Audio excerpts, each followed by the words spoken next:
We often speak of the heroes of faith, the men who conquered kingdoms and stopped the mouths of lions.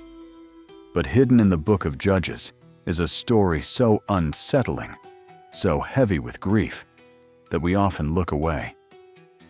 It is the story of a father's reckless tongue and a daughter's ultimate cost. What happens when a vow to God becomes a death sentence for the one you love most? Tonight, we enter the silence of the mountains to witness the sacrifice of Jephthah's daughter. Jephthah was a man born of conflict, the son of a harlot, driven out by his brothers and raised among worthless men. He was a warrior forged in the shadows of Gilead. But when the Ammonites threatened Israel, the very elders who exiled him came crawling back. They needed a deliverer. They needed a man who knew how to bleed. On the brink of war, Jephthah does something dangerous. He tries to negotiate with the Almighty. He makes a vow. If you give the Ammonites into my hands, whatever comes out of the doors of my house to meet me shall be the Lord's, and I will offer it up as a burnt offering.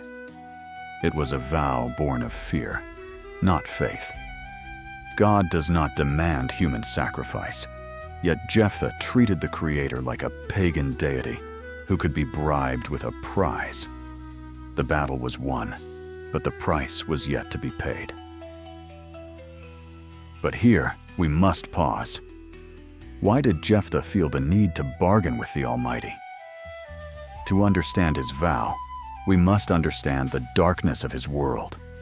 The surrounding nations worshipped gods like Molech and Chemosh, deities that demanded human blood to be appeased. Though the Spirit of the Lord was upon Jephthah, his mind was still clouded by a pagan culture that viewed God as a transactional entity. He treated the Creator of the universe like a local idol that could be bribed with a prize. He expected a servant. He expected an animal. Instead, he saw his only child, his heart's joy. The text tells us, when he saw her, he tore his clothes and cried, "Alas, my daughter, you have brought me very low." Note the tragedy of the human heart. Jephthah blames his daughter for his own reckless words. But look at her response, the response of a mature, adult faith. She does not scream. She does not flee. She says, "My father, you have given your word to the Lord. Do to me according to what has gone out of your mouth." For centuries, theologians have wrestled with the conclusion of this story.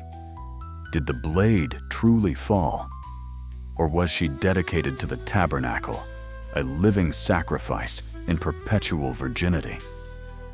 While some scholars point to the Hebrew word for burnt offering, others argue that her lamenting her virginity suggests a life of forced celibacy, ending Jephthah's lineage forever.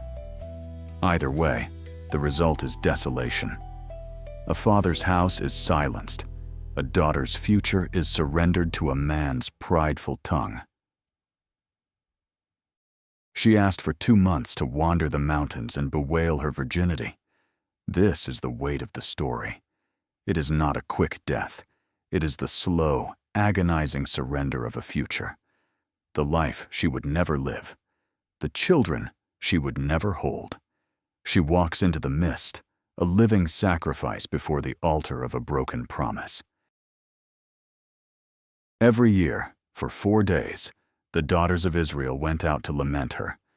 She remains unnamed in the text, known only as the daughter.